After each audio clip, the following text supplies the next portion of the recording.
So like I mentioned in my voicemail, I'm a producer working on the HBO documentary that interviewed you. I think it was in May at one of the Reopen rallies. Okay. And we're basically following up with everybody who we spoke to at the time, since the pandemic and shutdowns are still very much going on. Mm-hmm. Just to kind of follow up and see how things have been for you in the in between months, and kind of what you make of things today. Yeah, no problem. I'm open to that. Okay, fantastic.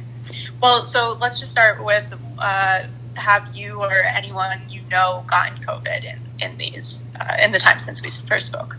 Like as in someone that was participating in these events? Oh no, just anyone in your life, really. Yes, I know of people that have it. Not anyone really close to me. I wouldn't say in like my immediate circles, but I've definitely heard of people through, people say, oh, my coworker had it, or oh, my cousin had it, or oh, my mom had it. Clearly, people are testing positive in Florida, as we all know. But yeah, so there's definitely people around that have it. And what do you make of the situation in Florida now? Well, it's very complicated, but in a nutshell, I think we're still dealing with a lot of what we were dealing with probably when we spoke in May, and that's a lot of conflated or inflated numbers and fraudulent death certificates. You've got situations where you've got Florida labs that are essentially cooking the books. They have 100 or 98% positive case rate, but come to find out it was only actually 9% or 4%. And this happened at a lot of different labs. In Florida, you've got people standing in line for hours to get tested, and they decide it's taking too long, so they go home just to get a call 2 days later to say that they were positive, and they didn't even get tested. So there's a lot of questions about the numbers and the data that we're getting. So I think we have to take all of those with a grain of salt, just like we did in the beginning. And also, with that being said, if this many people really do have it, and it's not having as much of an effect on people that we even notice, then it's even less deadly than we thought. The mortality rate is even lower, and we're looking at a survival rate of healthy younger people at 99.9%. So this really isn't any more dangerous, in my opinion, than influenza, and that's pretty much the stance we had, I think, back in May as well. Mm-hmm. So I guess in a nutshell, I know that was a lot, but I think really to drive our point home, it's more of it's not as deadly as they say, and we can't quite trust all the numbers.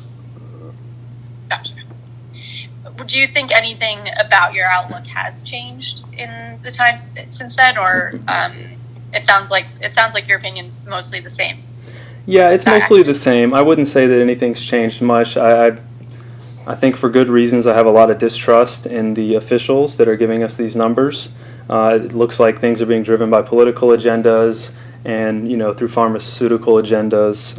It looks like they're on track to push the vaccine, and I think that when you follow the money, that's sort of looks like where this is going. We may be going from oh, you can't get in without a mask to oh, you can't get in without a vaccine certificate or something. So I hope that's not where it's going, but I think that is where it's heading. And we're still doing things to educate people about this possibility and raise awareness, because in America we should have the choice. If there is going to be a vaccine, a solution, if people want to take it, great. If people want to wear masks or social distance, like we said before, if you want to take those measures, if you want to stay home, that's great. But recommendations are all good and well. It's the mandating that we have an issue with. So we don't believe in the mandatory lockdown or the mandatory mask or the mandatory vaccine. Got it. And when you say we, do you mean Reopen Florida, or are you speaking about somebody else? Yeah, I guess when I say that, I'm speaking in context of Reopen Florida. That's pretty much the stance that we have. Tara Hill, the organizer, I think would agree with that stance. And I also kind of just speak for the people that are in our activist circles around this area. Mm-hmm. Okay, great. Have the new developments in the outbreak or in the mask mandates, has that affected your view of personal freedoms or personal liberties at all? Well, I mean, it hasn't really affected my views on liberty and freedom. I still have the same views. I think that those are things that we need to fight for and make sure that we hold very close. And we got to be careful not to give them up during a time of tragedy, whether it's a legitimate concern or not. We have to be very careful with that because we won't get them back. I mean, you look at something like 9/11. We lost some liberties for a supposed safety, from a threat. But many years down the road, I don't know that the TSA's caught any terrorists, and we've lost a little bit more of our rights. It's a little bit more difficult to fly. There's indefinite detention laws that can be used against Americans, and I mean that's a whole other story. But that's just an example of rights that we may lose for a particular reason, but we don't get them back. And if someone not too friendly gets in power, they may be able to abuse those laws that they've put in place. It's interesting that you mentioned TSA and the changes after 9/11. One of the questions I'm interested in is whether you think you're willing to give up some freedoms for the greater good of, greater public health. And I wonder, just like in the context of what you just said, but more specifically COVID and trying to keep everybody healthy, how do you feel about that? Are there any sort of compromises to be made? Yeah, that's a really tough one to answer because I guess in a perfect world, I'll say that yes, I think everyone should be willing to make a little bit of a compromise. Like, so, for example, if there was a really, really deadly, Ebola or something with like 40-50%, death rate, then maybe I will take the recommendations and stay home. And if it's mandated, maybe I will agree with that and be willing to compromise but that's all about evaluating if there's an actual threat that's been made, or has the threat been beefed up by corrupted interests that are trying to serve an agenda. And I think that when you look at the situation in America with the coronavirus, I think that the situation has been beefed up for an agenda, and we really have to be extra cautious about giving up those rights for a false threat, because then it's being done for an ulterior motive, and you're definitely not getting those rights back. So you just have to be very careful. But unfortunately, we don't live in a perfect world, and man can be corrupted, and greed and corruption, run pretty prevalent in our government and political system. So just something you have to be very cautious about, that give and take there. Mm-hmm. Well, a lot of people have compared the government's stay-at-home mandate and the mask requirements to China, the fear being that the U.S. would start to look a lot like China. Is that something you're concerned about, and why or why not? Yes, it actually is. And, I've been concerned about us moving towards a China-type society for years now, 5 or 6 years probably, not just because of coronavirus, but, they have a more totalitarian control society, and I think people in power would prefer to have that. You have less chance of people standing up and fighting back, or maybe exposing you if you are involved in corruption. So, silencing the internet, whistleblowers, things of that nature, that's all been starting to happen in America more. And, they're testing the facial recognition. The 5G Internet of Things is going to be rolling out. So they're going to have some pretty unbelievable technology to track and monitor everyone. And they're probably going to ramp that up under the guise of, it's to make you safe from COVID. But, COVID will be long gone, and they'll still be, scanning our faces everywhere we go, tracking us, monitoring, everything like that. So yes, that is a very big concern, that we're heading in the direction that China is. Mm-hmm. And just to touch on masks again, I just have a couple more questions, but tell me how you feel about the mask mandate in particular. Do you wear a mask in any situations, or those are my two main questions. Yeah, so I don't personally wear one unless I absolutely have to. There's been some instances where I actually need to get into a building and can't avoid it. But no, I don't really believe in it. Like I said, I don't think that the threat of the virus or the numbers are anything to be overly concerned about. I've also seen some studies that say that they may not be working that great, and that they may be actually increasing your risk of infection, by keeping the germs up there in the mask, touching your face more. But that's really debatable. You've got studies on both sides saying that masks are great, masks are not. So people can have that debate. I'm not really interested in that anymore. Our biggest thing has always been the mandate. If you want to wear one, that's fine. Wear two if you want, but I don't think that we should make other people wear them. We have the responsibility to make our own healthcare decisions, and I just don't think that should be infringed on. The other thing I do want to mention, I don't know if it's going to be one of your questions, but I know that this has become a very political issue, and you sort of land on one side or the other based on your party. And I just want to reiterate that myself and Reopen Florida is totally nonpartisan. Yes, most of the people that are attending are more conservative minded, and as you can see with this issue, that's kind of where people are taking sides on it. But yeah, we're nonpartisan. We stand on the side of freedom. We've been active in issues for years that sometimes it's more liberals there, sometimes it's more conservatives. But if it's affecting our health, the environment, or our freedoms, then we're going to be there. And sometimes we're standing on the side with one, sometimes we're standing on the side with the other. But I like to say, while they're fighting each other, we'll be fighting for both of their rights. That's a good line. Because we've got to, no matter who's in charge of the country, if there is corruption, if there's lies and deceit going on, I think we have to all get along in order to get past that and expose it and make a better world. When you talk about corruption and lies and deceit, are there individuals who you feel are being the least honest in all of this? Or is it more of a system that you have in mind? I think it's more of a systemic problem. There's obviously going to be specific individuals in certain cases. Like, a lot of people want to point the finger at Fauci, but who knows, who's telling Fauci what to say before he goes up there, or maybe pushing him one way or another, maybe not, totally controlling what he says, but there's definitely influence, and there's probably power struggles going on. So it's really hard to name names and point fingers, and I don't like to do that because it's speculation. It's really hard to prove. I think it's better to stick with morals, like personal freedom and liberty, and sticking to the facts, the studies, the whistleblowers, real life experiences, than to try to point and say it's this person's fault or this person's doing.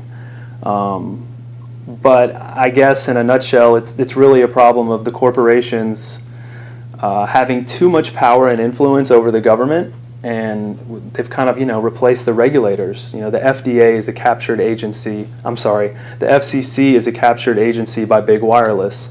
The FDA is a captured agency by big food and big pharma. We have those are real things going on, and it's a very big problem. And that's the corruption I talk about. When our government covers for Monsanto or Merck, when they knowingly poison people with their products, those things run amok, and we just keep chugging along. And I think that's what we need to work to expose. Mm-hmm. So one of the kind of big questions that I see in all of this is, how do you balance people's health and lives and well-being with balancing their livelihoods and the economy and businesses, keeping things open? I know you talked about the data not necessarily being reliable, but if we agree that some people are getting sick and dying from COVID, do you think that is a necessary sacrifice for the economy and keeping things open? No, I don't want to look at it like that, because that's not really fair to say, that it's just a necessary sacrifice for people to make money. That's not where we stand. I think it's more of, it goes back to the transparency and the accurate data. If we had an honest media, well, no offense, obviously not you. If we had honest, mainstream media, our news programs, and an accurate data, and not so much influence and corruption, then I think we could make a more, sound decision about that balance. But it's very tough to do. I think if they would stop with all the censorship, taking down the doctors that are talking about ventilators maybe killing people, taking down the doctors that are saying that the death certificates are being pushed to write COVID on all of them to make the numbers look worse. I mean, doctors speak out about that and they get censored, and they get their pages taken down, they get put under investigation. This is not a free and open dialogue about the situation. So it's really hard for me to say, what are we even sacrificing? Is COVID even really that bad? Is the data even really accurate? So it's a tough question to answer, but I think if we had real transparency, we could make that decision and say that, okay, maybe we should calm down, and there's too many people dying here. We need to figure something out. But I personally don't think there's that many people dying from coronavirus. Not as many as they say. You've got just way too much issues with the data that you could talk about for days. But yeah, that's a tough one to answer. Where do you usually get your news, or like who do you trust for information about the pandemic? I guess you really just have to. Well, you have to look at everything. I don't, just because I don't agree with Fauci and some of the health agencies, I still listen to what they say. You have to listen to what they say, and then you have to do your own independent research. And once you scroll through some Google searches, and then you jump over to DuckDuckGo or somewhere that's a little more uncensored. That's another thing I like to point out is, people who are just Googling information about this, is Google is basically a pharmaceutical company now, so they're batting for big pharma, and so you're not going to find anything too damning on them, at least in the top search results. Maybe they're just a little harder to find. So I think it really just all goes down to looking up the studies yourself. When they talk about these studies, look them up yourself. Follow the whistleblower doctors on social media. Check them out. Look up their credentials. You really just have to use discernment and become a detective, because in this world of fake news, as they call it, I don't even really like that term, but you really just have to do your own research, trust your intuition, and make sure what you're getting isn't industry funded or isn't owned by a corporation that's getting money from the people that they're trying to debunk or whatnot. You know what I mean? Mm-hmm. But so I don't like to give specific people. I mean, if you were really going to ask me someone who's been giving some really honest, hard-hitting coverage on the topic, I would say Del Bigtree from the High Wire, who actually just had his YouTube channel removed yesterday, which is not that shocking based on what's going on, but it just goes to show that anyone that has a countering narrative to the official one, their voices are silenced. They're taken off of the of YouTube, of Facebook. So, but that is someone who I do think is. I've met him a few times. I consider him a friend now, and he does some really good work. He's got a good team of researchers, and he was on a daytime talk show called The Doctors. He's won an Emmy. He's produced movies, but yeah, people like him. You just got to do your own research and trust your own judgment. Mm-hmm. I hadn't heard about the Google Big Pharma connection. Could you briefly just tell me what you meant by that? The Google yeah, you're going to put me on the spot because I don't remember exactly, but Google has partnered with a pharmaceutical company, or they have, 30% of Google is owned by this pharmaceutical company. I don't remember the numbers or the company, but it's out there if you just do a little bit of digging. Google's ties to Big Pharma. I wish I had some of that right in front of me, but I don't. No worries. I just hadn't heard anything about it. So. And it hasn't been that long, so it's fairly recent. I want to say within the last year and a half or so, this happened, and everyone kind of thought to themselves, oh, well, that may start to skew some of that information on their search engine, and I don't really think it has. Okay, I'll check that out. My last question for you, Justin, is, if you don't mind, is what do you do for a living, and have you been able to work at all during this time? Yeah, I have a couple jobs. I deliver kombucha and I sell homes. So I'm basically, an independent contractor. So I always had to kind of find my own work. I've been able to navigate fairly well. I mean, obviously things have slowed down, but I have been able to have some work. One of my jobs delivers to essential businesses. So that's interesting to me. Like, you've been able to work, but you still feel really passionately about not locking things down for other folks. Yeah, definitely. It's I know what I've read about what it's going to do, with the unemployment and what that does to poverty and then crime and homeless. It's just kind of this trickle down effect that we'll probably see over the next few years. And I think, as we've always stated in the beginning, the shutdown is going to cause way more collateral damage to livelihood, society, people's lives than the coronavirus. I think once you tally up true numbers, that's an accurate statement. Awesome. Well, Justin, thank you so much for your time and your openness. Is there anything we haven't touched on yet that you'd like to mention? We also got a lot of flack for, people called us, Trumpers, blah, blah, blah, because there was a lot of conservatives there. But they also said that everyone was going to get sick and that everyone was going to have all these problems. But just for the record, we didn't have anyone, to my knowledge, and I was one of the organizers, get coronavirus or spread coronavirus or anything. No one died. No one got sick to close to anyone. So, from the Reopen rallies? Yeah, from the Reopen rallies here in Central Florida. So everything's been great with us. And glad to hear that.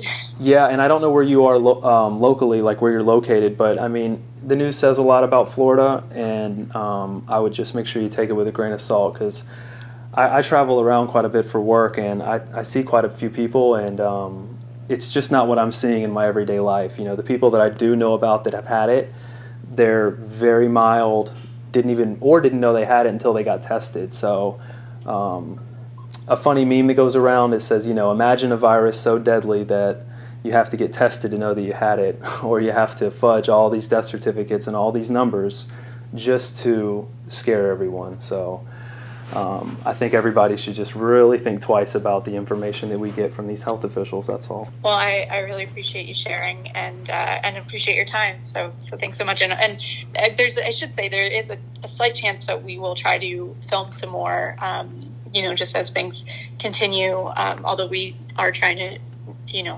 get this out relatively quickly as far as documentary films go. But if that's the case, I'd love to keep in touch and maybe let you know when our crew will be back out there, if that sounds good to you. Yeah, no problem. We're actually going to be protesting the Phase 3 COVID-19 vaccine trials that are happening here in Orlando. We'll be there on August 8th, the Reopen group. Okay, cool. Good to know. Yeah, there's multiple locations in Florida they're doing it, and we got wind of one, so we're going to just kind of educate people that are going in, because we're a believer in informed consent. As long as people know about the risks, it's great. Do whatever you feel is best, but people just need to know about the risks before they sign that dotted line.